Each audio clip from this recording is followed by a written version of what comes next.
Masih tentang ittiba'ul hawa, masih penyakit hati nomor 7, ittiba'ul hawa, bagian hadis-hadis yang menerangkan betapa buruk ya dan tercelanya ittiba'ul hawa.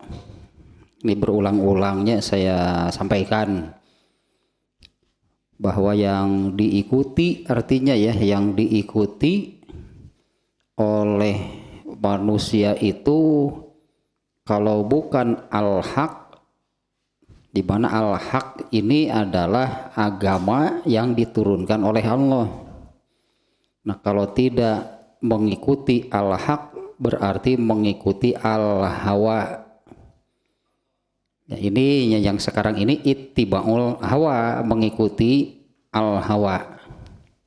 Tentunya sangat buruk dan tercela. Karena mengikuti al-hawa itu berarti meninggalkan al-haq, meninggalkan agama yang diturunkan oleh Allah. Nah, tentang hadis-hadis yang menerangkan ya betapa buruk dan tercelanya al-hawa itu baru satu ya,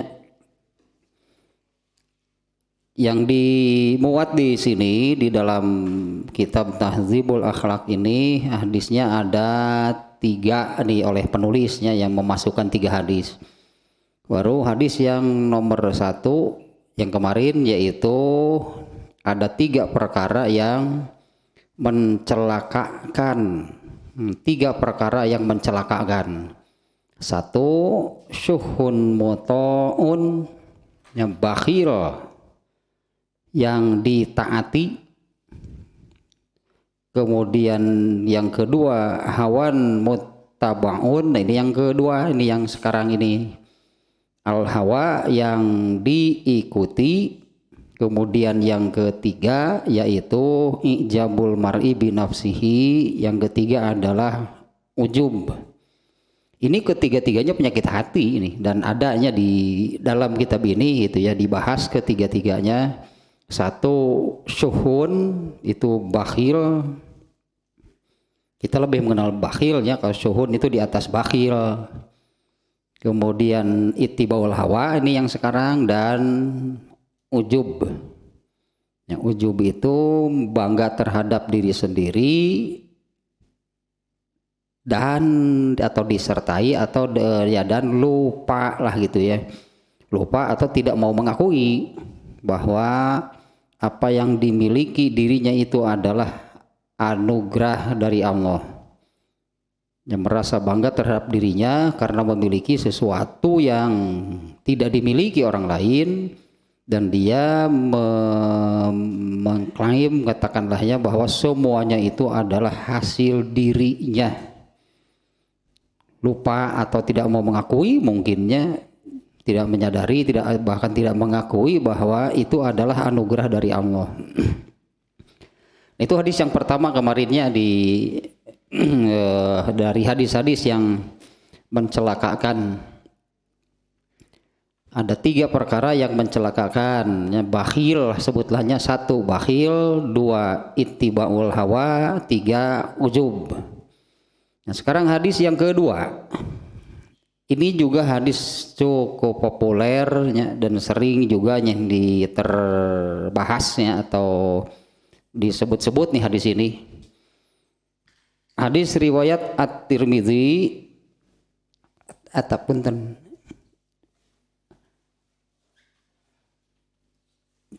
tadi tinggalin kopiah ya, nangis di dia tinggalin keneh deui wae. Biasa nama ya, ada yang kurang biasa nama. Ada yang kurang ya, kurang karbo gitu ya. Hadisnya riwayat At-Tirmidzi, nya Rasulullah SAW bersabda, al-kayyis, ada 2 bacaan lah eta namanya, bahasa Arab nama. Al-kaisu mandana nafsahu wa amila lima ba'dal maut, wal ajizu manit taba'a nafsuhu hawaha wa tamanna 'ala Allah. Hadis ini di aplikasi ya. Hadis ini riwayat At-Tirmizi, Ibnu Majah dan Imam Ahmad. Kalau yang di riwayat Ibnu Majah dan Imam Ahmad lafadznya persis seperti yang barusan. Kalau di At-Tirmizinya lebih panjang hadisnya. Nah, nanti kita baca nih ya yang ada di At-Tirmizi. Jadi selain sampai kepada yang tadi itu masih ada lanjutannya, dan lanjutannya pun itu masalah yang sangat penting.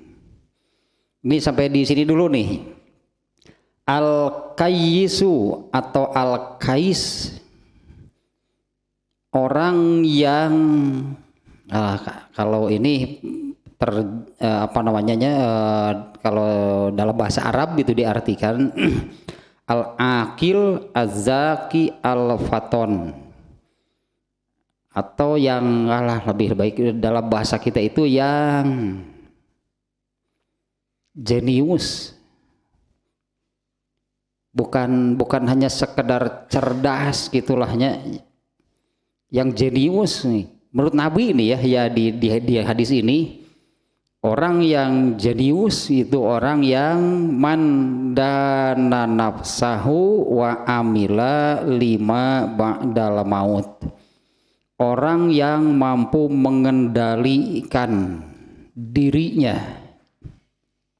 Mandana nafsahu, orang yang mampu mengendalikan nafsunya. Wa amila lima ba'dal maut, dan beramal. Kalau beramal kan bukan hanya sekali pastinya. Nah di sini boleh diartikan wa amila lima ba'dal maut, dan tidak berhenti atau terus begitu beramalnya, terus menerus beramal soleh tentunya yang dimaksud. Dan tidak berhenti beramal soleh dan terus menerus beramal soleh lima ba'dal maut.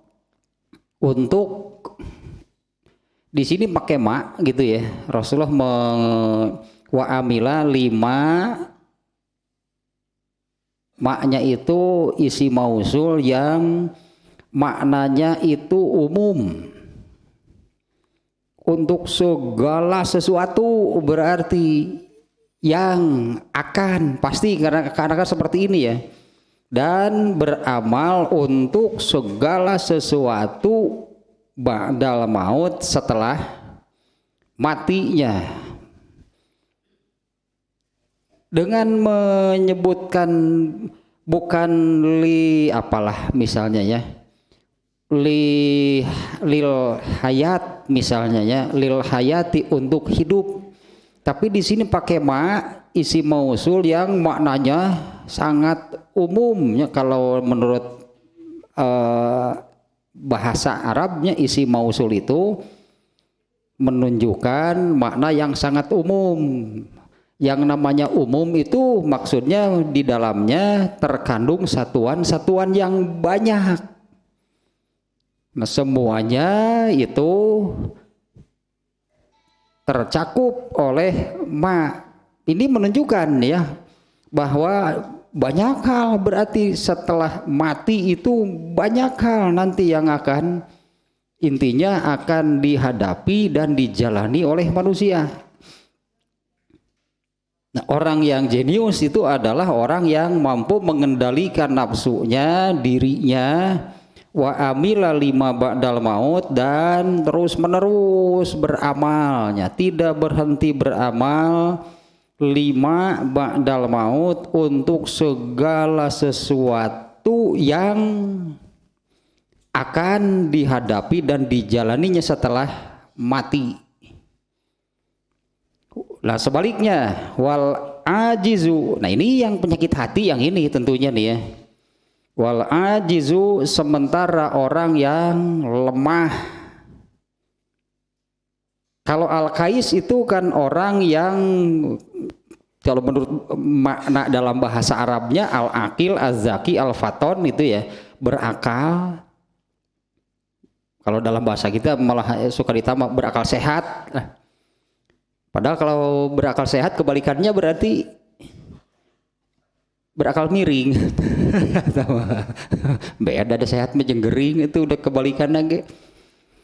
Orang yang berakal sehat nih kalau menurut bahasa Arabnya az-zaki, yaitu az-zaki mah cerdas gitunya, al-faton naon atunya eta tak keneh zaki jeung faton mah. Malah diantara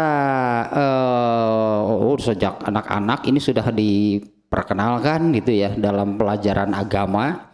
Salah satu sifat Rasulullah SAW itu adalah fatonah, yaitu Rasulullah itu orang yang cerdas gitunya. Rasulullah mah tara loading diterangkeun teh langsung paham gitu nya loading gitu teh molohok lila malaikat Jibril geus ka mana wah can ngarti keneh si eta ge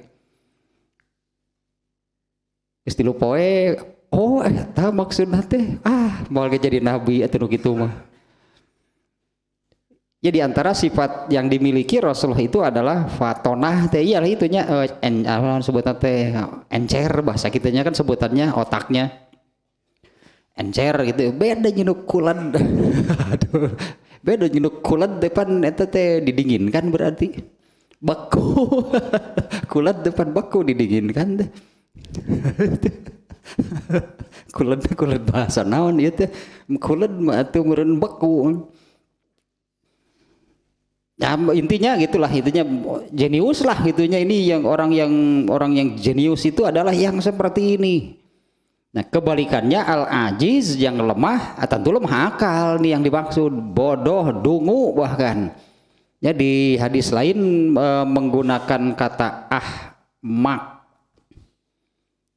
Ahmak itu bahkan di dalam hadisnya pun menggunakan isim tafdil, artinya yang paling bodoh di antara yang bodoh, lupang bodoh-bodohna lah gitunya. Yang paling bodoh dari yang bodoh itu adalah yang ini nih, manit taba'a nafsuhu hawaha. Ada yang lafadznya tidak pakai nafsuhunya, manit taba'a hawahu, yaitu orang yang ittaba'a hawa. Ini kan penyakit yang sekarang dibahas ini, yang ini nih, ittaba'a hawahu, artinya hidupnya itu mengikuti al-hawa. Dan bisa ditarik kesimpulannya antara yang tadinya hanya ada dua gitu. Kalau seseorang itu tidak mengikuti al-haq, berarti mengikuti al-hawa. Intinya bahwa al-haq ini dari Allah, kalau al-hawa dari manusia. Berarti manusia itu bisa dirinya, bisa orang tuanya, bisa temannya, bisa masyarakat. Pokoknya sesuatu itu berasal dari manusia, itu al-hawa. Terutama lah gitunya yang disebut al-hawa, seperti di awalnya dijelaskan al-hawa itu apa? Istaha wa ahabbah, tetap saja itu berasal dari manusia, yaitu hasrat dan berarti hasrat dan cinta itu teh keinginan dan kesukaan, baik dari dirinya ataupun dari orang lain, lalu kita mengikuti, atau menurut keinginan masyarakat, atau menurut yang disukai oleh masyarakat. Tetap saja manusia, bukan dari Allah. Ini yang disebut manit taba'a hawahu itu ya bisa itu memang muncul dari dirinya, yaitu istaha wa ahabba, sesuatu yang dia inginkan, sesuatu yang dia sukai, hanya itu saja dasarnya yang menjadi pegangannya, dan itulah yang diikutinya, bukan al-haq.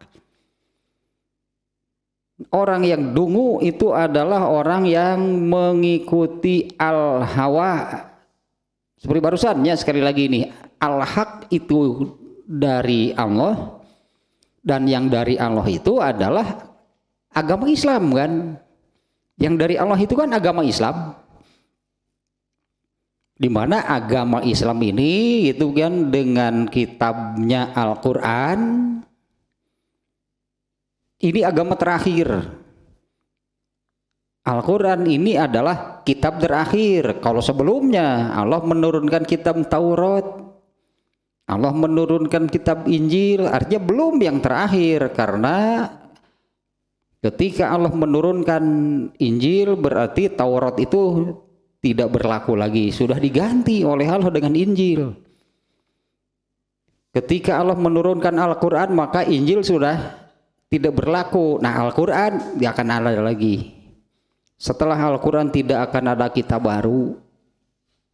Maknanya bahwa apa yang ada di dalam Al-Quran ini yang paling lengkap berartinya dibandingkan dengan kitab-kitab sebelumnya. Dan kitab ini sebagai kitab terakhir berarti ini akan berlaku sampai hari kiamat.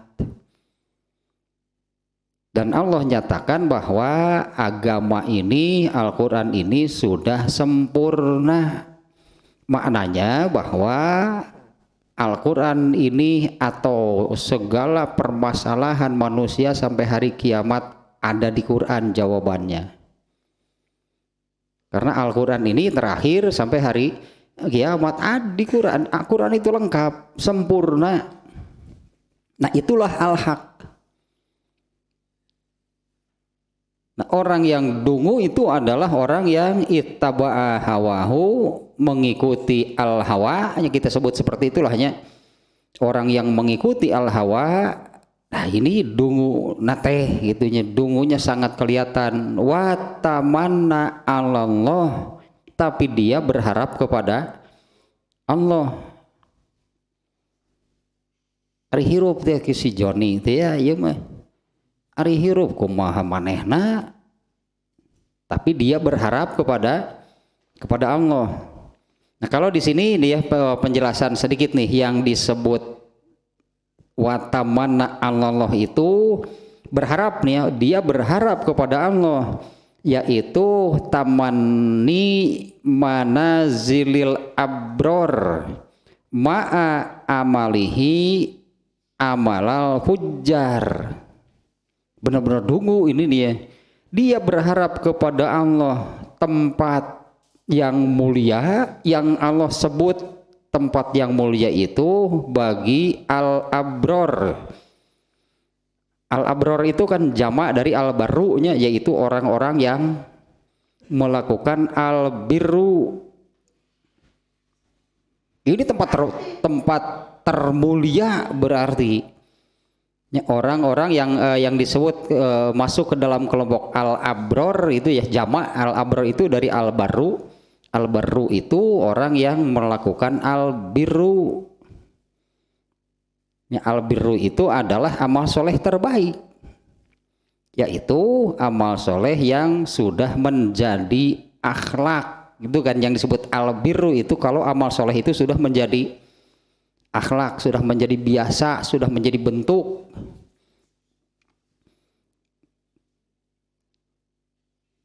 Itu dari Allah akan mendapatkan balasan terbaiknya, karena amal solehnya pun yang dilakukan itu adalah amal soleh yang terbaik, yaitu al-birru. Pelakunya yang mengerjakannya disebut al-barru, jamannya al-abrornya. Kemarinnya kita bukanya di dalam Al-Quran ada beberapa ayat yang menyebut-nyebut al-abror.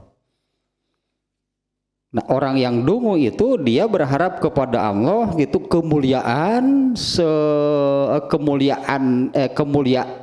yang tertinggi gitu, yang Allah siapkan, yang Allah sediakan bagi al-abror ma'a amalihi amalal fujar. Sementara amalnya justru amal-amal orang-orang yang berdosa.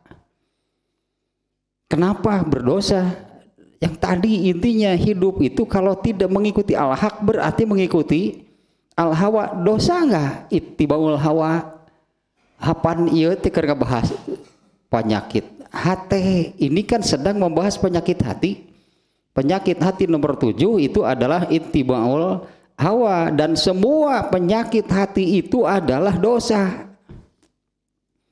Sementara ini kalau boleh dikatakan hidupnya itu bisa dikatakan apakah total itu mengikuti al-hawa, tidak pernah mengikuti al-haq. Sehingga semua yang diamalkannya itu berdasarkan apa?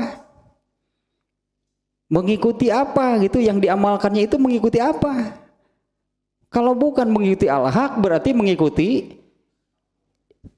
kan judulnya sekarang yang itu, ittiba'ul hawa, itu mengikuti al-hawa. Dari Allah ini kan penyakit hati itu adanya di dalam hatinya. Artinya sebelum ke amal anggota badan, ya sebelum ke amal anggota badan itu berarti apa yang ada di dalam hatinya. Nah itulah nanti yang akan diamalkan. Kalau masih ingat yang ini nomor 7 ya, penyakit hati nomor 7. Penyakit hati nomor 6 itu kan i'tiqadul bid'ah. Artinya bid'ah dalam urusan atau dalam hal akidah pasti melahirkan amalan yang bid'ah. Kalau di dalam hatinya bid'ah yang diamalkan, masa sunnah mustahil. Jadi semuanya memang berawal dari ulah cek di Yunus atau berawal dari beda doi atau si eta kemana ini? Jadi kalau secara umum kan Rasulullah menyabdakan innamal a'malu, tidak akan ada amal tanpa niat. Nah, apa sih yang diniatkan? Yang akan mempengaruhi niat seseorang itu adalah kalau hidupnya ittiba'ul hawa, nanti yang muncul niatnya apa? Ya niat yang berdasarkan al-hawa. Di dalam hatinya ada ittiba'ul hawa, itu sudah dosa. Kalau kemudian mengamalkan sesuatu, ya pastilah mengamalkan yang landasannya mengikuti al-hawa. Pantas kalau semua yang dilakukannya itu adalah dosa, tidak diamalkan saja sudah dosa. Ittiba'ul hawa, hatinya mengikuti al-hawa, artinya kan meninggalkan al-haq. Tidak mengikuti al-haq, tapi mengikuti apa yang ada di dalam dirinya. Masih di dalam hati nih, itu saja sudah dosa, mau diamalkan ataupun tidak diamalkan. Semua penyakit hati sama. Ini mungkin yang lebih mudahnya, yang lebih mudah hasud. Yang lebih mudah hasudnya. Oh, ini contoh maksudnya, mau diamalkan, mau tidak diamalkan. Hasud itu kan adanya di dalam hati. Kalau diamalkan, maka orang ini akan mengamalkan rasa hasudnya. Tidak diamalkan pun rasa hasud di dalam hatinya itu sudah dosa. Nah, hasud itu definisinya tamanni zawalin nikmati minal mun'ami ilaihi. Hasud itu adalah di dalam dirinya, di dalam hati seseorang ada keinginan supaya kenikmatan yang Allah berikan kepada orang lain itu hilang. Cirinya orang yang ada hasud di dalam dirinya itu sok tegenah mun ningali batur menang milik. Naon sih bagi jeung tegenah? Ketika Allah memberikan rezeki kepada orang lain terus kita nggak enak, masalahnya apa? Hasud namanya. Sebetulnya kan nggak ada kaitan kan? Nggak ada kaitan. Allah kan yang menentukan, Allah yang menetapkan memberi rezeki kepada siapa. Terus Allah kalau memberikan kepada orang lain kita merasa nggak enak, itu masalahnya apa? Ya itu penyakit hati, itu rasanya, rasa itu adalah hasud namanya. Karena merasa tidak enak, karena merasa tegenah gitunya ketika orang lain mendapatkan rezeki, nah bisa jadi rasa tidak enaknya ini kemudian mendorongnya untuk melakukan sesuatu. Mendorong melakukan sesuatu itu pokoknya seolah-olah mengungkapkan, mengekspresikan kemarahan. Kalau pernah saya contohkan misalnya si A hasut kepada si B ini ya. Padahal ketemu di masjid. So ke masjid tapi hasut dia itu aneh sebenarnya mah. Ketemu di masjid, ketika bertemu biasa seperti yang nggak ada apa-apa, si B-nya saja nggak tahu gitu, si A itu di dalam hatinya ada hasud. Tapi begitu pulang ningali sendalna apa disumputkeun sabelah. Kenapa melakukan demikian? Artinya itu hasudnya kemudian diamalkan. Tidak diamalkan saja sudah dosa, apalagi ditambah amal anggota badan yang dilakukan karena dorongan hasudnya. Nyebutkan sendalna dosa tuh. Kan innamal a'malu binniyat. Apa sih niatnya? Di situ niatnya itu ya, itu dorongan hasud yang ada di dalam dirinya. Sigana mun masjidna sisi walungan dialungkeun ka walungan da sabelah sendalna teh.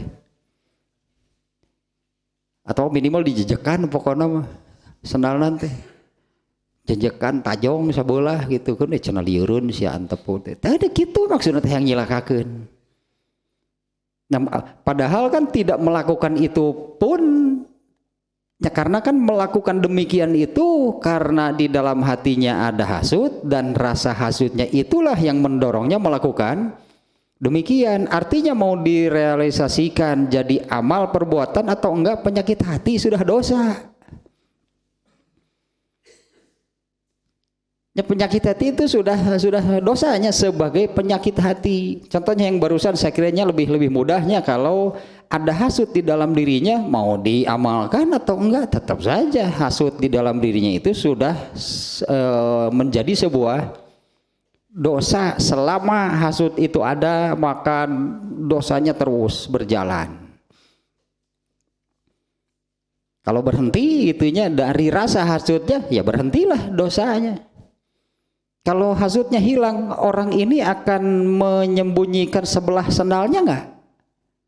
Ya enggak gitu kan, karena melakukan demikian itu dorongan dari rasa hasudnya. Kalau enggak ada rasa hasud kan mana mungkin menyembunyikan sendal gitu seseorang. Kecuali kalau maksudnya ocon berenang eta mah. Ngan kalau wihi ocon teh nepi ka nu bogana cicing we di teras masjid. Nungguan sendal nu sabelah deui tah. Nungguan sendal nu sabelah deui. Nepi ka subuh pan teu bisa sare. Nungguan sendal nu sabelah deui tah disumputkeun. Itunya ini semuanya, semua penyakit hati itu seperti itu masalahnya. Selama ada di dalam hati, selama itu dosa. Dan kalau itu karena ada di dalam hati, sementara innamal a'malu binniyat, maka amal yang dilakukannya itu berdasarkan apa yang ada di dalam hatinya. Ya yang barusannya, kalau orang tidak ada hasud di dalam dirinya, mana mungkin misalnya melakukan tindakan demikian, ya menyembunyikan sendal seseorang, nggak akan ada. Nah kembali lagi ke sini nih, yang ini ya makna tamanna 'alallah, dia berharap kepada Allah. Alah bahasanya kan nyedungu, kurang ajar muncul kurang. Karena hidupnya itu ittaba'a hawahu, hidupnya mengikuti al-hawa, tapi dia berharap kepada Allah. Intinya dua sih berharap kepada Allah itunya, berharap tidak dimasukkan ke neraka dan dimasukkan ke dalam surga, bahkan dia berangan-angan, nanti masuk surganya itu bahkan surga yang paling tinggi, yang paling hebat bersama al-abror. Mending geuleuh cik urang. Mending geuleuh cik atuh ari bodoh teh ulah kitu-kitu teuing lah. Intinya kalau dalam bahasa Sunda mah ari amal, ari hirup kumaha manehna gitu. Tapi dia berharap Allah memasukkannya ke surga. Nya hidup lah, hidup kan isinya amal gitunya, artinya selama hidup di dunianya mengikuti al-hawa berarti kan tidak mengikuti al-haq, itu pastilah gitu tanya, karena hanya ada dua tadi, kalau bukan al-haq berarti al-hawa, kalau bukan dari Allah berarti dari manusia. Ya tadi dari manusianya diulanginya, yang disebut dari manusia itu bisa dari dirinya, bisa jadi dari orang tuanya, bisa dari kawannya, bisa dari saudaranya, bisa dari masyarakat. Pokoknya itu bukan al-haq yang dilakukan, yang diamalkan. Nah, yang dungu itu adalah orang yang seperti ini, dia berharap kepada Allah mendapatkan manazilul abror, mendapatkan tempatnya orang-orang al-abrornya, orang-orang al-abrornya itu yang ya orang-orang tertinggi lah, orang-orang yang beramal solehnya luar biasa. Amal solehnya itu di atas rata-rata lah gitunya, kalau al-abror namanya seperti yang tadi. Ma'a amalihi amalal fujjar. Nah, ini dia penjelasannya. Sementara amalnya itu adalah amal fujjar, itu orang yang kalau yang sebelumnya tidak berhenti beramal soleh, gitu kan, orang yang jenius tadi yang tidak berhenti beramal soleh. Kalau yang ini sebaliknya, tidak berhenti berdosa. Di mana dosanya? Yang seperti apa dosanya? Kalau misalnya yang ada dalam dalam pikirannya, kalau mendengar dosa itu misalnya mencuri, berjudi, misalnya berzina, tidak sampai melakukan hal-hal yang seperti itu, tapi penyakit hati dari nomor 1 sampai terakhir ada semuanya. Dosa enggak? Ya mungkin kalau mau kita ulang sebentarnya, penyakit hati nomor 1 adalah kufur. Kufurnya manusia bagaimana? Ada yang kufur secara total, itu yang Allah sebut kafir di dalam Al-Quran, yang Allah nyatakan masuk neraka dan abadi. Intinya mereka yang tidak menganut agama Islam. Kalau orang Islam ada nggak yang kena oleh penyakit kufur? Kalau kufurnya orang Islam, misalnya ayat ini yang auzubillahi minasyaitonirrajim, la in syakartum la azidannakum wa la in kafartum inna azabi lasyadid. Kan ada nggak orang Islam yang kena oleh ayat ini? Bagian yang buruknya nih, la in syakartum la azidannakum, jika kalian ya syakartum, jika kalian bersyukur pasti kami menambahnya. Wala in kafartum, jika kalian kufur. Ada nggak orang Islam yang kufur nikmat?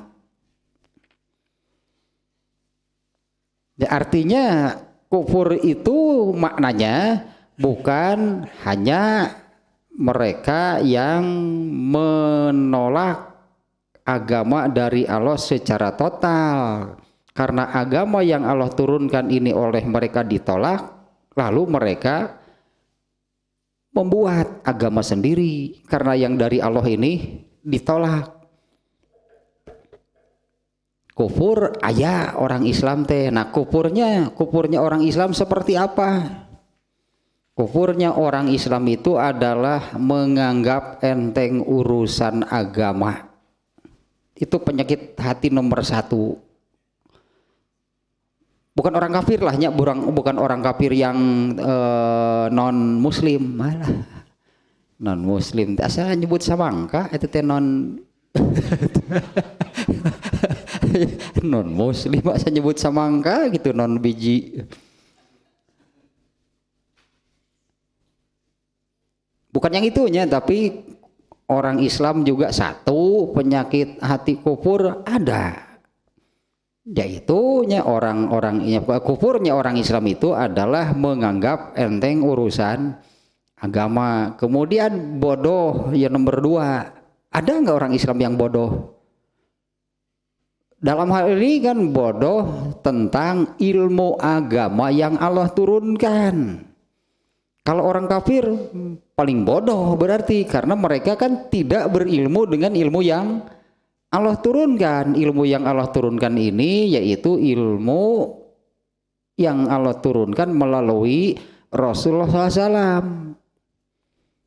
Kalau orang kafir mana ada yang berilmu dengan ilmu yang Allah turunkan melalui Rasulullah SAW. Orang Islam banyak ternyata yang bodohnya dengan ilmu yang Allah turunkan melalui Rasulullah SAW. Orang Islam banyak, dua tah, kufur, bodoh, ayah. Selama di dalam hatinya itu ada kufurnya, ini tuh orang Islam ya.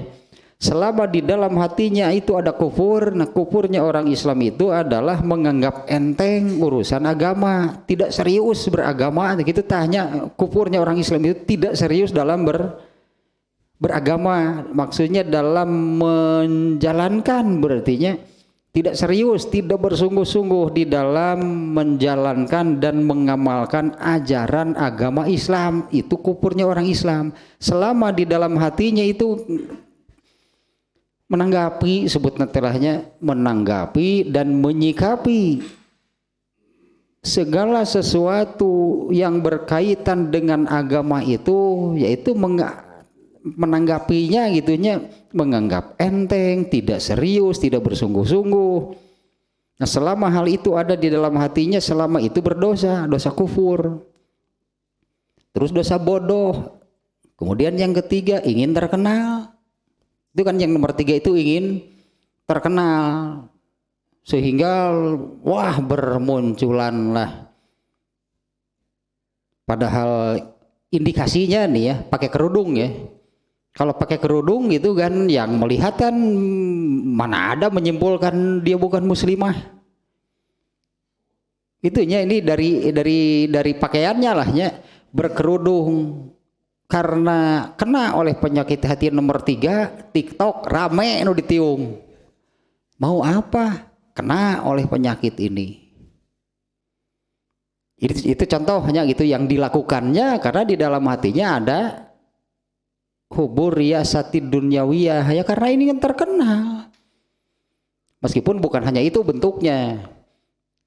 Kemudian yang keempat, senang dipuji. Yang kelima, benci dikritik, benci dicela. Yang keenam, anu kegenep teh.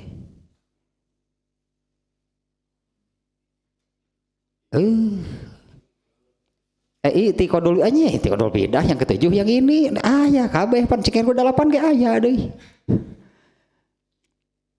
Nah yang disebut ini nih, orang yang ahmak, bahasa Arab nantinya ahmak, dungu, itu yang paling bodoh. Itu dari yang bodoh itu adalah dia berangan-angan mendapatkan tempat yang paling mulia dari Allah, sementara amalnya itu adalah amal-amal yang spesialis dosa. Itulah sebut spesialis dosa teh, eureun-eureun berdosa teh. Yaitu yang tadi, selama penyakit hati itu ada di dalam hatinya, selama itu berdosa, artinya tidak berhenti berdosa. Contohnya yang hasut barusannya, selama dia tidak segera menghapus, menghilangkan, mengeluarkan hasut dari dalam dirinya, selama itu dia berdosa. Baik itu direalisasikan tadi jadi amal perbuatan ataupun tidak. Kalau penyakit hati nomor 1, selama tidak serius, tidak bersungguh-sungguh gitunya menanggapi urusan agama, selama itu dia berdosa. Orang yang tidak serius menanggapi urusan agama, ya nanti terlihatlah dalam terrealisasi di dalam amalannya. Kalau urusan agama, sahaya-aya, sahayuna, saridona. Tapi kalau urusan al-hawa, seriusnya luar biasa. Tapi kalau urusan agama berkaitan dengan masalah agama, ya gitulah menanggapinya. Nah itu menganggap enteng urusan agama itu penyakit hati. Selama seperti itu, selama itu dia berdosa. Nah ini nih wa amaluhu ma'a amalihi amalal fujar. Kenapa amalannya itu amalan orang-orang yang spesialis dosa? Karena di dalam hatinya pun isinya adalah penyakit hati, di mana itu sumber dari perbuatan dosa. Kalau hatinya bersih dari penyakit-penyakit hati, yang masa beramalnya dosa? Ini nomor 7 berarti sekarang nih ya. Nah, ini di antara yang menyebabkan seseorang berbuat dosa itu adalah kalau yang diamalkannya itu dasarnya adalah al-hawa bukan al-haq. Kalau artinya perbuatan dosa, yang disebut perbuatan dosa itunya, kalau contoh yang tadi bukan hanya sekedar merasa dirinya itu tidak berdosa karena kan tidak mencuri, tidak berjudi, tidak berzina. Sementara meskipun bukan itu yang dilakukan, tapi amal yang lainnya itu berdasarkan al-hawa. Apa yang istaha wa ahabba. Sementara amal yang lainnya itu hanya berdasarkan kahayang jeung karesep. Taeta hirupna teh ngagugu kahayang jeung karesep, itu itibaul hawa, dosa berarti. Nah, orang yang ittibaul hawa, dia mengharap manazilal abror. Ini sabda Nabi yang menyebutkan, dungu luar biasa, hidupnya mengikuti al-hawa tapi berangan-angan mendapatkan tempat yang paling mulia di sisi Allah. Dia mengikuti al-hawa itu ya, makanya di sini sementara berangan-angan mendapatkan tempat yang paling mulia, yaitu tempatnya al-abror, sementara amalnya itu amal ahli dosa. Ini yang perlu ditekankan di sini. Kalau orang merasa tidak pernah mencuri, tidak pernah berjudi, padahal itunya amal-amal yang lainnya itu hanya berdasarkan al-hawa, belum lagi banyak kena penyakit hati yang tadi menganggap enteng urusan agama. Kalau sering saya contohkannya karena ini amal pokoknya, amal terpenting, yaitu sholat. Kalau bicara sholat itu kan bicara orang Islam. Karena kalau orang kafir gitu, ya misalnya kita tahu si A itu beragama apalah gitu, bukan Islamnya, Nasrani atau apalah, lalu tidak sholat, aneh nggak? Nggak usah merasa aneh kan kalau ada orang yang memang bukan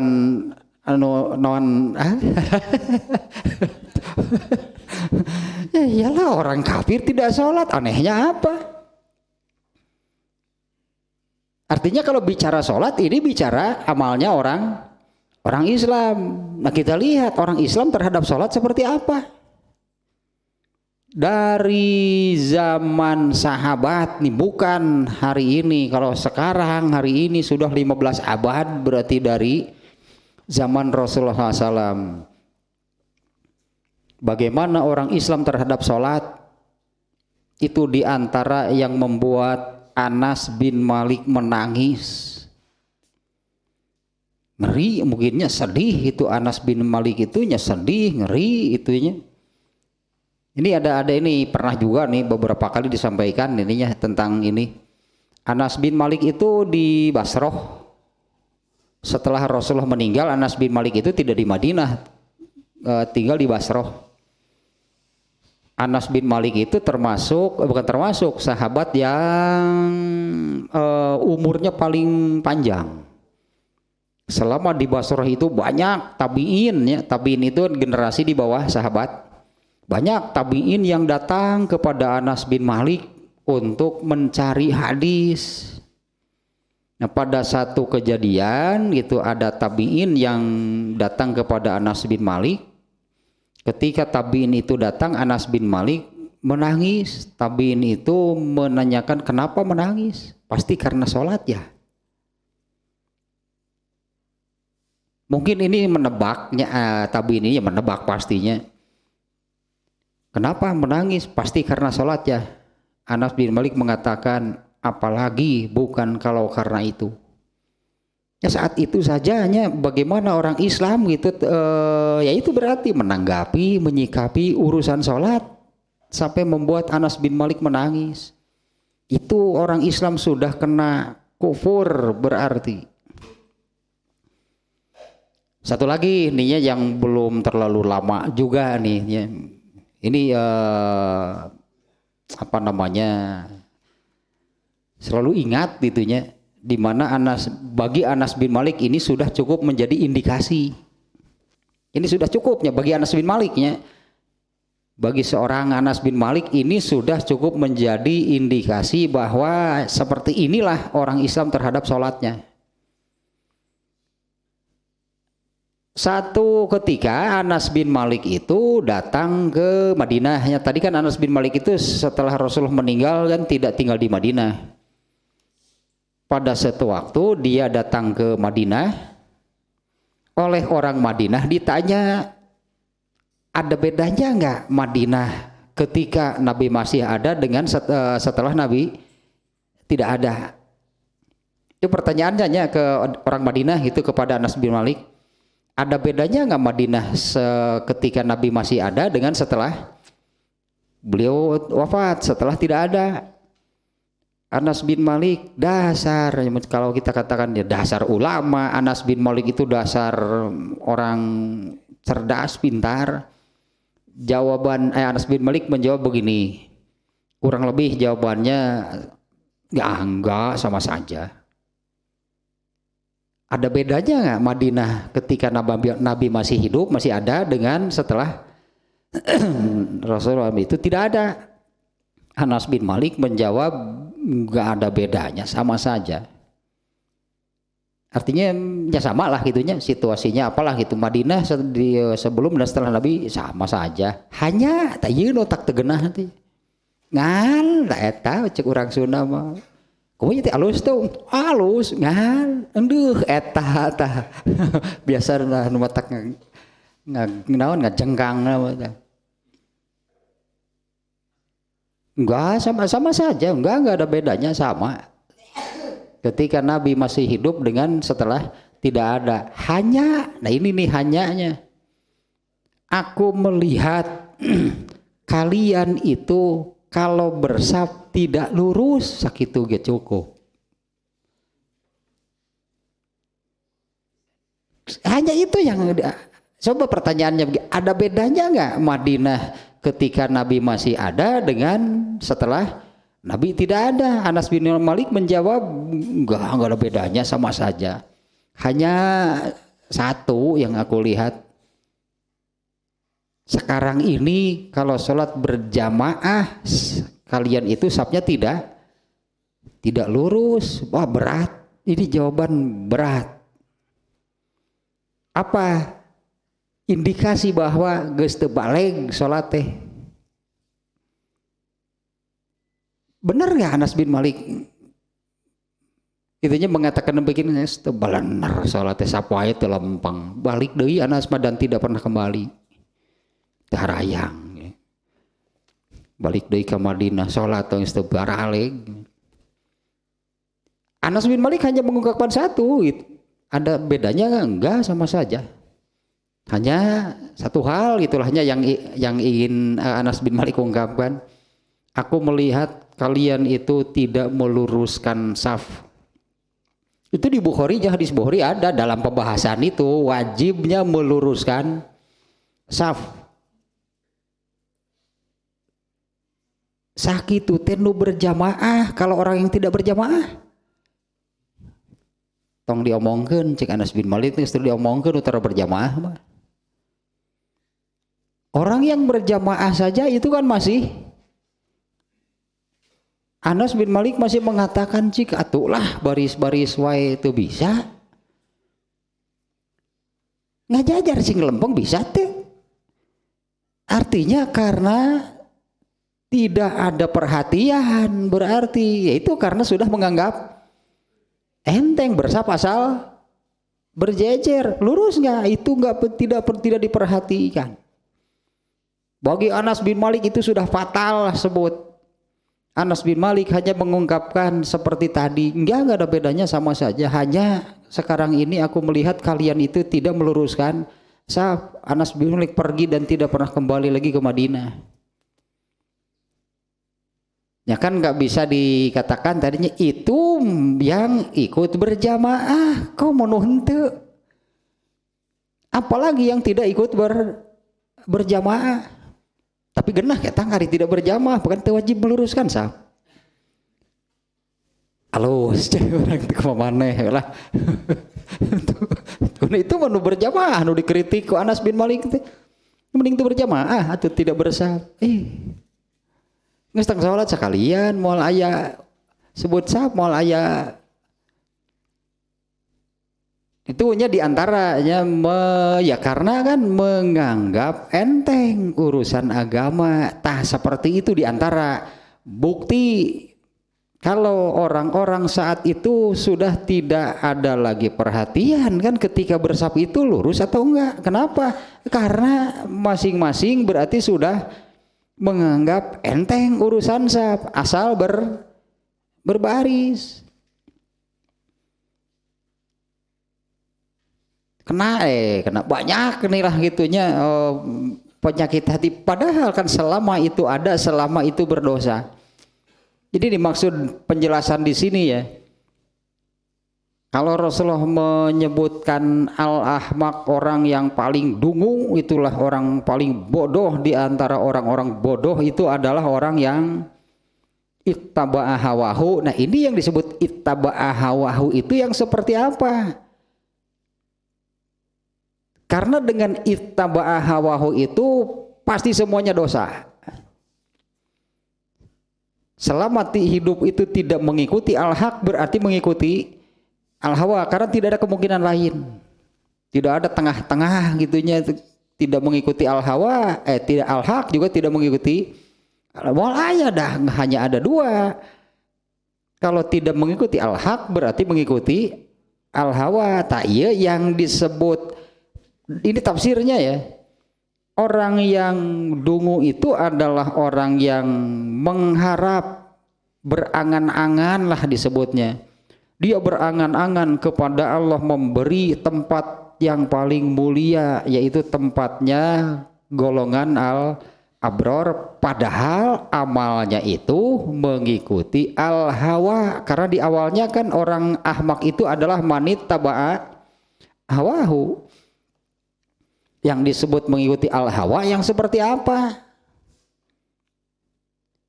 Kan awalnya kan wal ajizu, kalau di sini ajiz ya, wal ajizu orang yang lemah akal, orangnya bodoh berarti dungu. Orang yang manit taba'a hawahu. Di dalam penjelasannya dari manit taba'a hawahu itu adalah orang yang hidupnya itu dosa, dosa dan dosa. Itu yang disebut amila amalal fujjar, cukuplah hidup itu penuh dengan dosa kalau hidup itu mengikuti al hawa. Semua yang dilakukannya itu karena mengikuti al hawa, bukan al haq. Apalagi kalau yang sudah jelas-jelas itu merupakan perbuatan dosa. Ya misalnya tidak sholat gitu kan, tidak mengeluarkan zakat, tidak saum, mencuri, berzina, berjudi, itu jelas gitu. Ini orang yang sholat tidak pernah ditinggalkan. Tapi tanggapan terhadap sholatnya seperti apa? Kena oleh kufur berarti. Karena menanggapi sholatnya itu tidak serius, menganggap enteng urusan agama, urusan sholat. Di antaranya kan kejadian Anas bin Malik tadi, orang-orang di Madinah setelah Nabi tidak ada sudah berubah. Mereka menganggap enteng urusan bersaf di dalam sholat. Hanya itu kan yang diungkapkan oleh Anas bin Malik. Eta ittibaul hawa itu ada di dalam segala hal. Pokoknya kalau bukan mengikuti al-haq berarti mengikuti al-hawa. Coba koreksi we ieu mah. Amalan kita sehari-hari itu mengikuti al-haq atau mengikuti al-hawa? Amal yang kita lakukan itu karena mengikuti al-haq itu artinya taat, tunduk, patuh kepada ajaran Islam, atau ketika melakukan sesuatu itu karena dasarnya dari diri kita sendiri. Kalau orang kafir itu full Allah, orang kafir mah pasti hidupnya mengikuti al-hawa karena al-haqnya ditolak.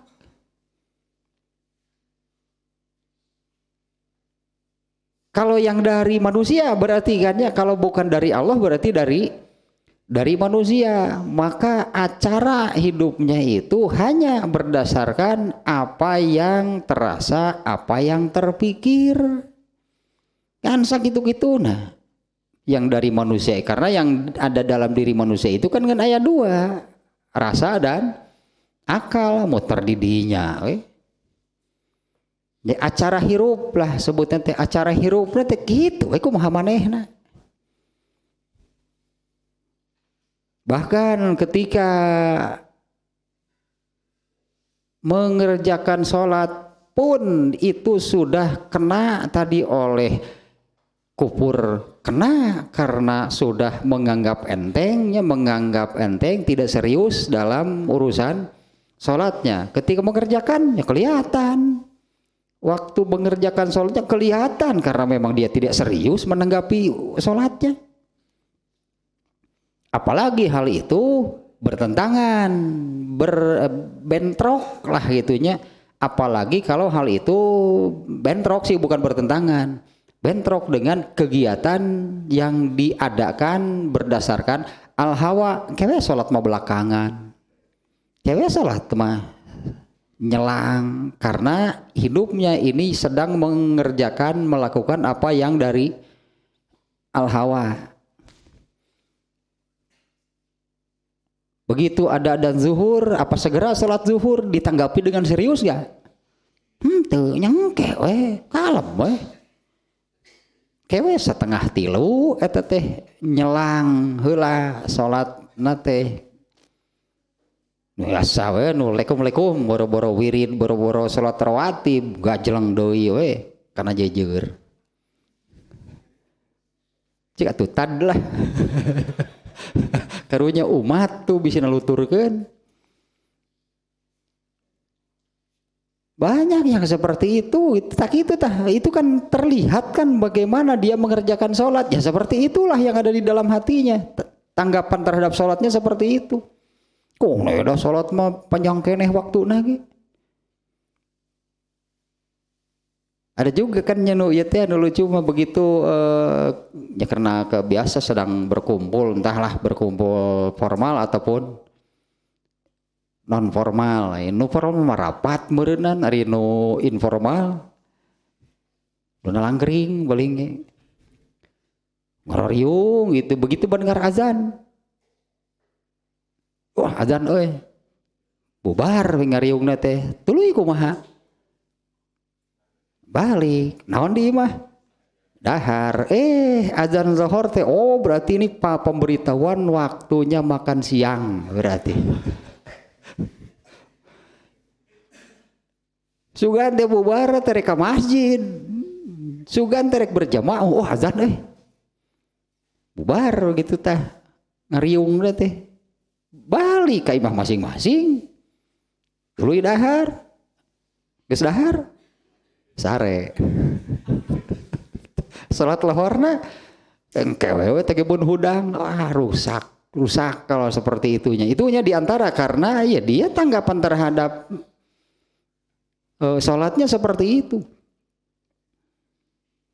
Nah kembali lagi ke sini nih ya nih dari penjelasannya nih yang ya dungu lah apalagi sebutannya tamanna Allah dia berharap kepada Allah apa sih yang diharapkannya bahkan gitu berharap atau berangan-angannya itu tidak tanggung-tanggung gitu dia mengharapkan dimuliakan oleh Allah diberi tempat yang paling tinggi itunya tempatnya kelompok al-abror sementara amalnya amalihi amalal fujar.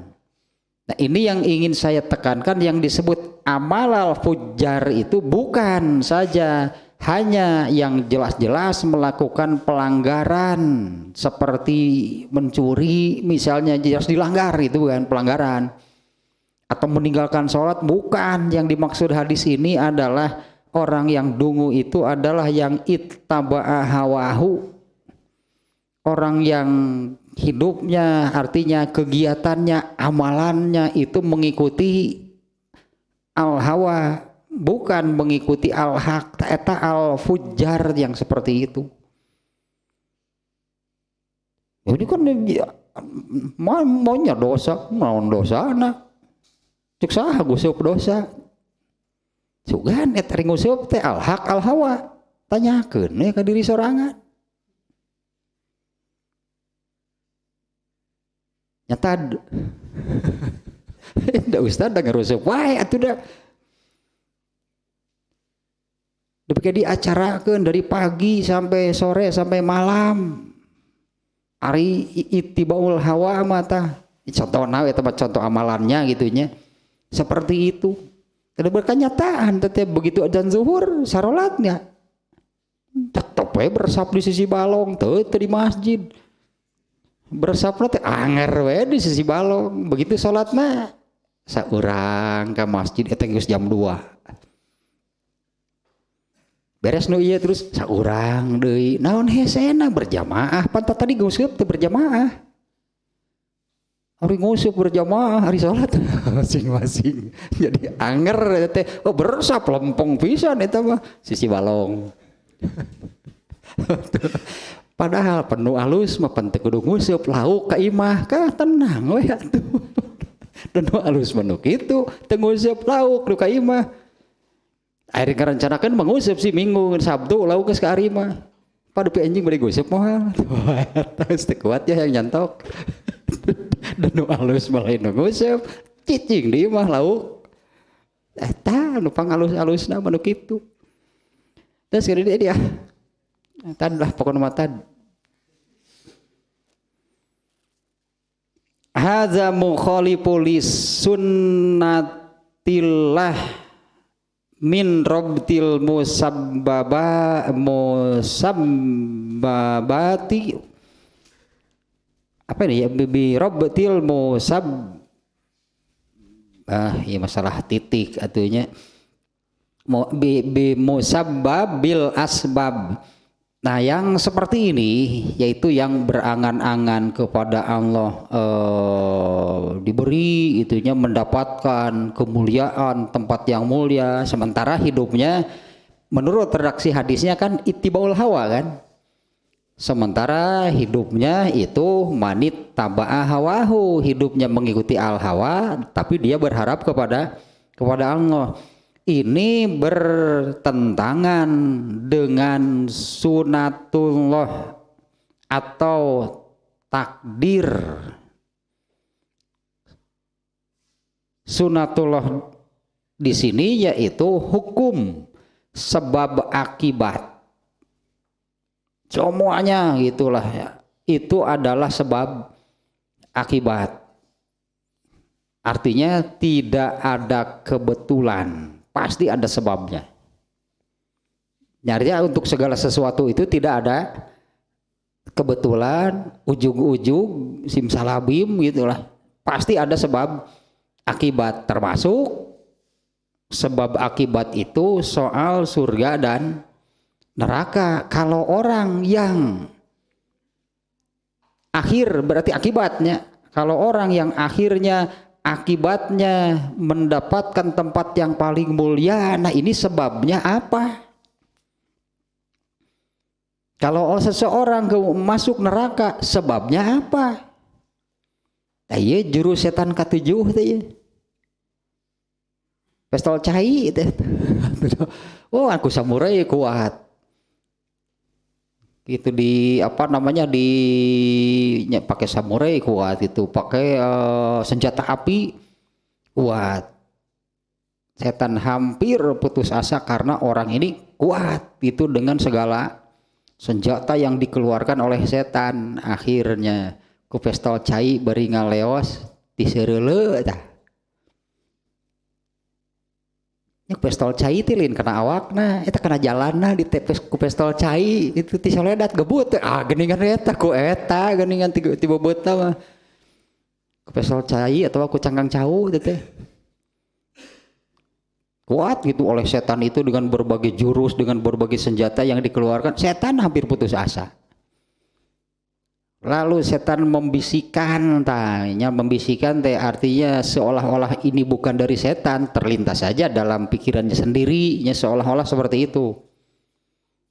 Yaitu muncul dalam pikiran, kalaupun beramal soleh, banyak beramal soleh, kalau Allah takdirkan masuk neraka mau apa? Atau sebaliknya.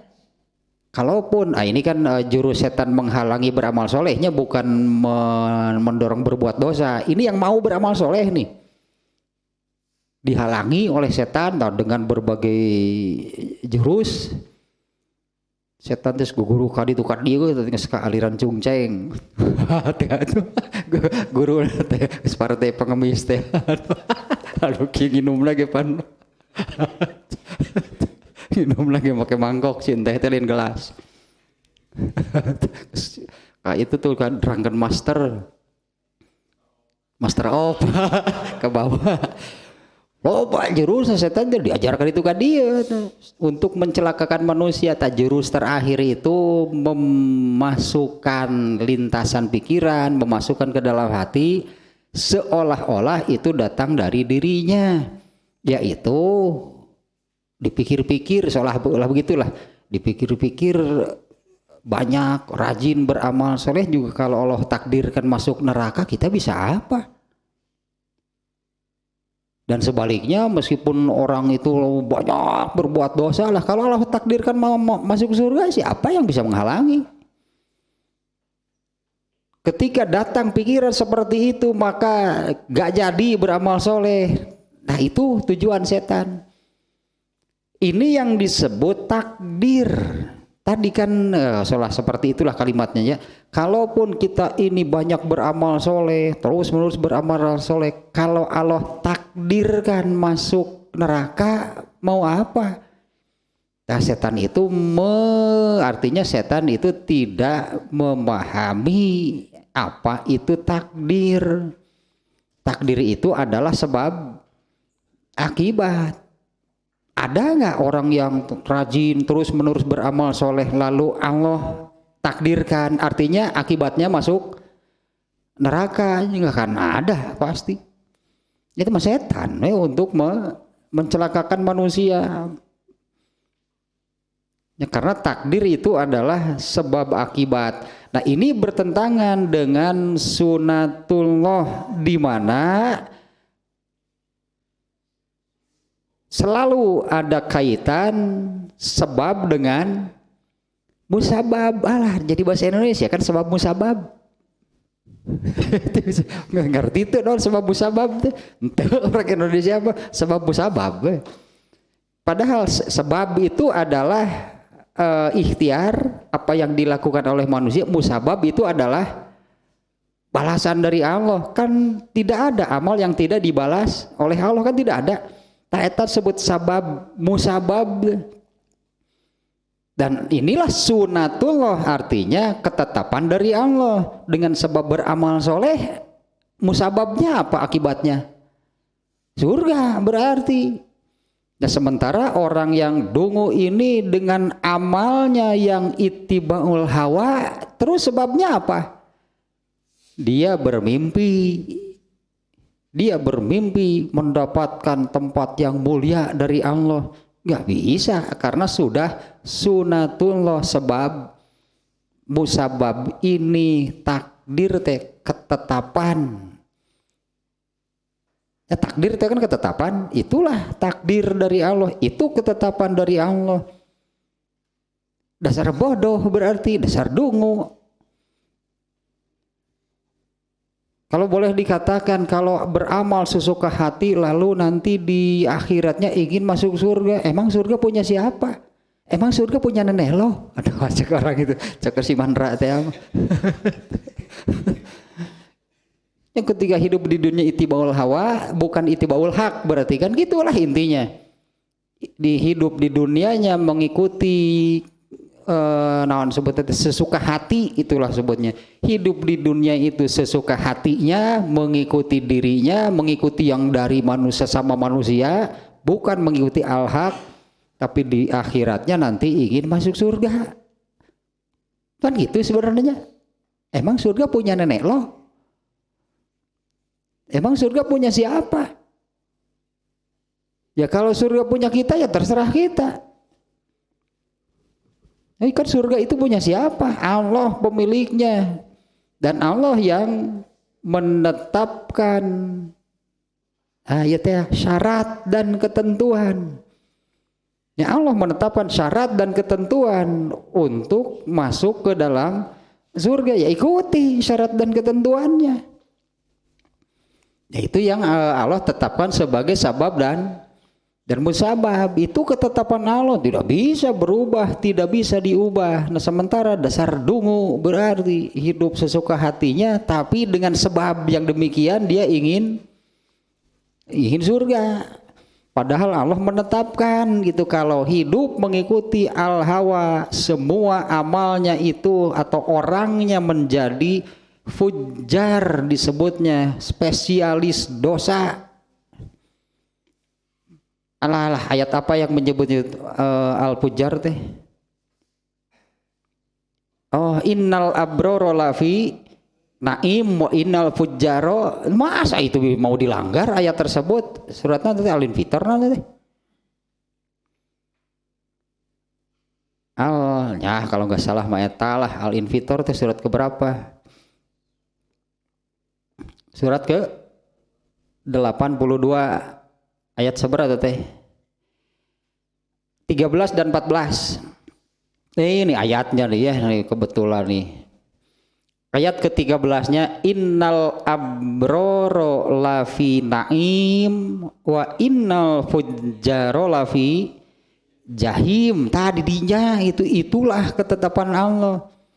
Dia itu dengan ittibaul hawanya menjadi al-fujjar, tapi dia berangan-angan masuk kelompok al-abror yang fin naim.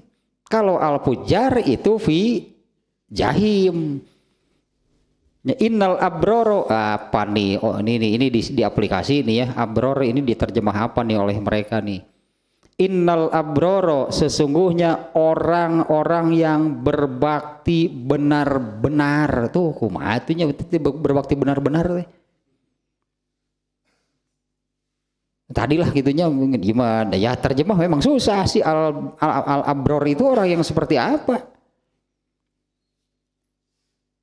Di sini diterjemahnya berbakti benar-benar, itunya berbakti benar-benar berada dalam atau benar-benarnya ke sini penegasan dari benar-benar berada dalam kurung surga yang penuh kenikmatan. Nah, susah nih. Ini al-abror di sini hanya diterjemah orang-orang yang berbakti. Nah, tadi yang tadinya al-birru, al-abror itu jamak dari al-bar. Al-bar itu adalah orang yang melakukan al-birru. Al-birru itu adalah puncaknya amal soleh, yaitu apabila amal soleh itu sudah menjadi akhlak. Eta sebutan lainnya al-akhlakul karimah, itu yang seperti itu. Sementara sebaliknya wa innal fujjarola fi jahim, ya iya kan ngimpi hidup sebagai pujar tapi ingin masuk ke dalam kelompok al-abror. Ngimpi ngaran gitu, ngalamun atau ngimpi kali ya. Ngimpi hidup sebagai pujar tapi ingin kan lafi naim itu, yaitu di dalam surga yang penuh kenikmatan. Nah, ini kan bertentangan dengan sunatullah, bertentangan dengan hukum sebab akibat yang Allah tetapkan. Al-fujjar ini berarti di sini tempatnya, dan sesungguhnya orang-orang yang durhaka benar-benar berada di dalam neraka. Nah, itu makna ini nih ya, berdasarkan penjelasan ini sangat pendek sebetulnya penjelasan yang ada di sini. Apa sih yang dimaksud dengan tamanna Allah? Orang yang dungu itu adalah yang ittaba'a hawahu wa yatamanna Allah. Dia hidup mengikuti al-hawa, bukan mengikuti al-haq, tapi yatamanna Allah. Yang disebut yatamanna Allahnya itu adalah mengharapkan manazilul abror. Dia berangan-angan mendapatkan kemuliaan tertinggi, bahkannya dia berangan-angan dimuliakan dan ditempatkan di tempat bersama kelompok al-abror ma'a amalihi amalal fujjar. Sementara amalannya itu justru amalan-amalan di tadinya orang yang spesialis dosa bungkul hirupna. Kenapa? Karena tidak mengikuti al-haq. Wa hadza mukhalifun li sunatillah min rabtil musabbabat bil asbab. Nah, ini tidak bisa, berarti ini bertentangan dengan hukum ketentuan sebab akibat dari Allah. Nah, kemudian ada di surat Az-Zukhruf di ayat 72, watilkal jannatul lati uristumuha bima kuntum ta'malun. Ya ini biar bagaimanapun masuk surga itu karena amalnya. Ini ayat ini ya, watilkal jannatu, dan itulah Allah jauh ini pakai tilka teh. Surga itu jauh gitu, harus ditempuh, berarti ini berarti kalau jauh kan berarti harus ditempuh. Watilkal jannatu, dan itulah surga allati uristumuha, yang aku mewariskannya kepada kalian. Uristumuha, aku bahasa Arab, nah gitulah pokoknya nama sing nubieu tah. Aku mewariskannya kepada kalian bima kuntum ta'malun, karena apa yang telah kalian amalkan. Artinya amalnya itu harus amal-amal yang mengarah, yang menuju ke surga. Kalau al-fujjar amalnya amal dosa dan dosa gitu teh, sebut al-fujjar teh. Dengan catatan yang terus dosa dan dosa teh bukan hanya mengerjakan hal-hal yang jelas-jelas Allah tetapkan sebagai dosa, seperti misalnya mencuri itu kan nggak pernah, berjudi tara, Tapi meskipun yang bukan hal tersebut, amal yang dilakukannya itu mengikuti al-hawa sesuai dengan redaksi hadisnya. Manit taba'a hawahu, mengikuti al-hawa tapi berharap kepada Allah. Tidak bisa amal yang dilakukannya mengikuti al-hawa tapi merasa tidak melakukan dosa dan berhak masuk surga. Padahal mengikuti al-hawa itu dosa. Eta meureun nu teu arapaleun teh sigana mah dosa teh kitu we lah kalau mencuri, kalau menyembunyikan sebelah sandal orang lain. Ini karena itu we beneran apalna teh dosana teh. Padahal ini kan selama di dalam hati, ini urusan hati kan, ini penyakit hati. Selama di dalam hatinya itu ada ini, maka dia ini berdosa. Baik itu kalau menurut ayat Quran mah, aduh aslina itu teh ini 21 ya teh jam terurusuhan reka mana tuh cenah. Jadi poho deui. Nah, kalau menurut Allah itu di surat Al-Baqarah ayat 24 itu 284 nyalin Anissa 25. Yes. Anissa 25 deui. Eta Al-Baqarah ayat 284. In tubdu ma fi anfusikum au tukhfuhu. Apa sih yang dua ini? Jika kalian tampakkan, ungkapkan, artinya direalisasikan jadi amal perbuatan anggota badan, autukhfuhu, atau kalian tetap simpan di dalam hati. Misalnya hasud tadinya, yuhasibkum bihilah, pas dihisab oleh Allah, apakah yang tetap disimpan di dalam hati atau ditambah dengan direalisasikan jadi amal perbuatan, dihisab dua-duanya. Yuhasibkum bihillah, pasti Allah akan menghisab dua-duanya. Teruslah, ini hadis yang panjangnya belum terbaca ya, insya Allah lah nanti Senin depan ya. Kalau di riwayat At-Tirmidzinya ini panjang, kalau di riwayat Ahmad dan riwayat Ibnu Hibban sampai di sini memang ini lafaz hadisnya. Tapi coba dia perhatikan nih baik-baik nih hadis ini. Yang buruknya nih kan, bagian yang buruknya itu adalah manit taba'a hawahu wa yatamana 'alallah. Kan ini yang disebut dia mimpi, dia berharap kepada Allah mendapatkan kemuliaan, sementara yang dilakukannya ittibaul hawa kan. Ittibaul hawa itu bukan mengikuti al-haq tadi saja bersab, itu ittibaul hawa. Karena menurut al-haqnya bagaimana? Lurus bersama, makanya wajib meluruskan saf. Nah menurut al-haqnya itu kalau bersaf ketika sholat wajib lurus. Lalu Anas bin Malik melihat, itu benar, al-hawa sudah masuk berarti ke sana. Berarti kan bersafnya itu bagian dari salah satulah contoh itu ittibaul hawa. Kalau menurut ittibaul haknya bagaimana? Wajib lurus kalau bersaf. Kalau ini kan enggak. Asal baris berarti kannya. Berarti ini yang dari Anas bin Malik tadi. Anas bin Malik sudah melihat. Berarti ini al-hawa sudah masuk ke dalam urusan sholat. Terus 21 disebutkan lah. Kan itu nomor 21 sabaraha ya teh. Masih ada satu hadis lagi nih ya, dan yang mungkin tadi ya insya Allah nanti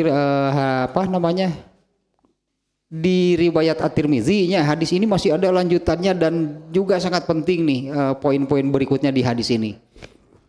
Anggaplah baru sepotong berarti baru hanya sampai di situ.